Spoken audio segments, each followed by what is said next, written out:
Ma'am, आप महिलाओं की इनफर्टिलिटी पे चर्चा कर रही हैं, इसका क्या कारण है और इसका उपचार भी बताओ। हाँ, हमने पिछली बार महिलाओं में इनफर्टिलिटी मतलब उनके बच्चे ना होने का कारण मैं डिस्कस कर रही थी, जिसमें से तो मैंने ये भी बताया था। सबसे पहले तो हम यही देख लेते हैं कि किसी भी महिला में खून की पूर्ति है या नहीं है, या उसके अंदर खून की कमी है, ये चीज़ है। देन उसकी बॉडी का सारा वेट और ये सब चीज़ें देखते हैं। हार्मोनल चेंजेस देखते हैं हम उसके अंदर, ठीक है ना, कि उसको कोई थायराइड वगैरह तो नहीं है, हाइपोथायराइडिज्म तो नहीं है, या हाइपरथायराइडिज्म तो नहीं है, ठीक है ना। एक तरफ तो हमने जो इस प्रकार की महिलाएं हैं उनके हार्मोन्स को हमने चेक करना है, ठीक है। अब उसके बाद हमने उनके इंटरनल स्ट्रक्चर के बारे में सोचना है कि जैसे कि हमें यूट्रस देखना होता है, ट्यूब्स देखनी होती हैं, अंडेदानी के बारे में सोचना होता है कि कहीं इन किसी इस स्ट्रक्चर में तो कहीं प्रॉब्लम कोई है नहीं। तो देखो, हम इसका ज़्यादातर इलाज मैं आयुर्वेद में करती हूँ, ठीक है। और आयुर्वेद इतना पुराना है कि उस समय ये सब अल्ट्रासाउंड वगैरह तक नहीं होते थे। हम आयुर्वेद के अनुसार डायग्नोज करते थे कि क्या कमी है और किस वजह से इसको बच्चा नहीं हो रहा, ठीक है। तो मैं आपको इसके लिए आयुर्वेद में ही चर्चा बताऊंगी कि जैसे आजकल एक एग्जाम्पल मैं एक एक करके कारण उठाऊंगी।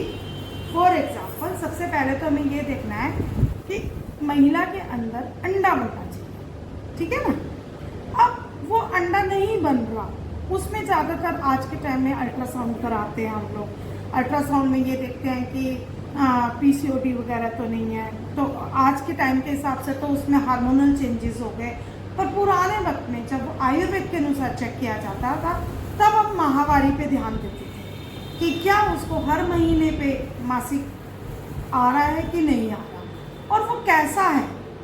हमने वहाँ से डायग्नोज करना होता है कि इनमें क्या तकलीफ है। हम जो है महिलाओं से इसके बारे में क्वेश्चन पूछते हैं, वहाँ से हम कारण को ढूंढते हैं, ठीक है ना।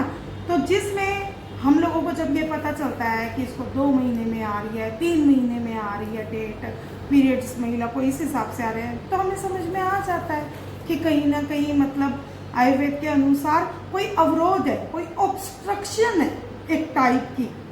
और अल्ट्रासाउंड के अनुसार भी वो एक ऑब्स्ट्रक्शन ही हुआ कि देखो अंडा नहीं बन रहा या आपकी ट्यूब बंद है, तो वो भी क्या है, ऑब्स्ट्रक्शन ही है ना, कि अंडा मां ट्यूब में से पास नहीं हो पा रहा, ठीक है ना। तो हमारे आयुर्वेद में इसका इलाज अलग तरीके से किया जाता है। इसके लिए हमारे पेशेंट को कोई ज़्यादा तकलीफ नहीं होती। हमारे पास कुछ ऐसी दवाइयाँ होती हैं, हम बॉडी के पूरे पैरामीटर्स देख के हर महीने अंडा बने इस प्रकार की दवाइयाँ भी देते हैं।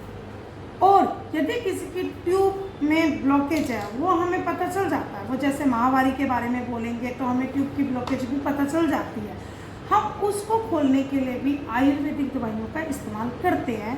और वो आयुर्वेदिक दवाइयाँ हमारे आयुर्वेद में उनको लेखनीय बोलते हैं। लेखनीय मतलब एक तरीके का ऑब्स्ट्रक्शन को हटाते हैं। मतलब हमारी दवाइयाँ ऐसे काम करती हैं कि वो उस ऑब्स्ट्रक्शन को घिस देती हैं, ठीक है ना।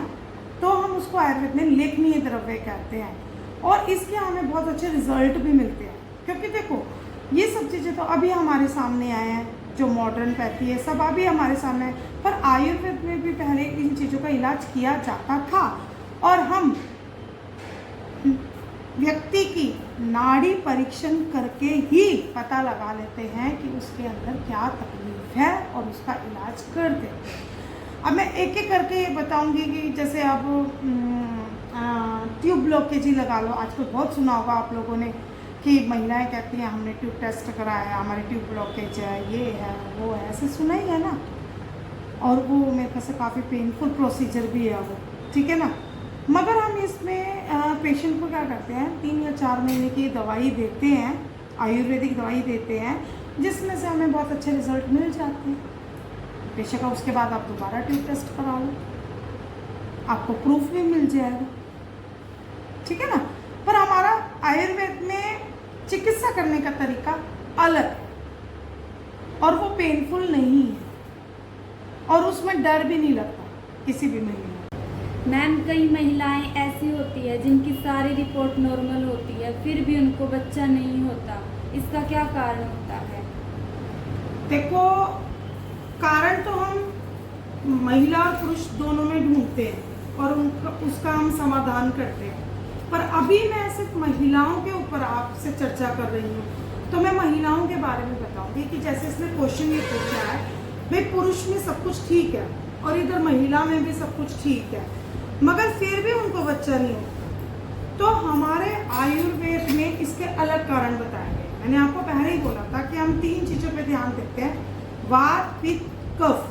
ठीक है, क्या होता है कि यदि उसका वात बढ़ा हुआ है बॉडी में, उस महिला का यदि वात बढ़ रहा है तो उसकी बच्चेदानी सूखी होगी, एक टाइप से रुक्ष होगी, जिसको हम रुक्ष बोलते हैं। रुक्ष का मतलब कोई भी वहाँ पे बच्चा बन भी रहा है तो वो बच्चेदानी के साथ नहीं चिपकेगा, वो वॉश आउट हो जाएगा। ठीक है, उसको माहवारी आ जाएगी कितनी भी दवाइयाँ खाओ।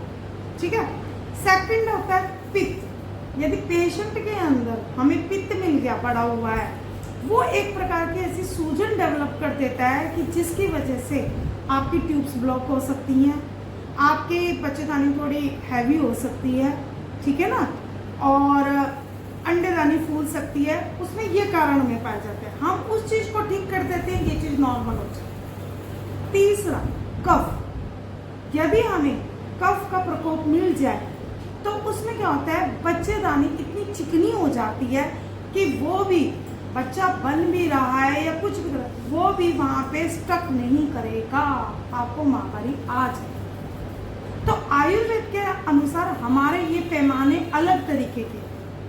तो यदि किसी की सब रिपोर्ट्स ठीक है फिर भी बच्चा नहीं हो रहा, तो मैं तो कहती हूँ एक बार उनको आयुर्वेद में दिखा के अपना इलाज करा लेना चाहिए। ठीक है ना, कई बार तो देखो, मैं आपको सच्ची बता दूँ, कितने आयुर्वेद भी तो फेल होते हैं। पहला आयुर्वेद फेल, दूसरा आयुर्वेद फेल। मैंने एक बार पहले भी बोला, आप एक बार आयुर्वेदिक डॉक्टर के पास जाके अपना ये वात, पित्त, कफ, इनके पैमानों को चेक करवा लीजिए, आपके सारा काम ओके हो जाए। ठीक है।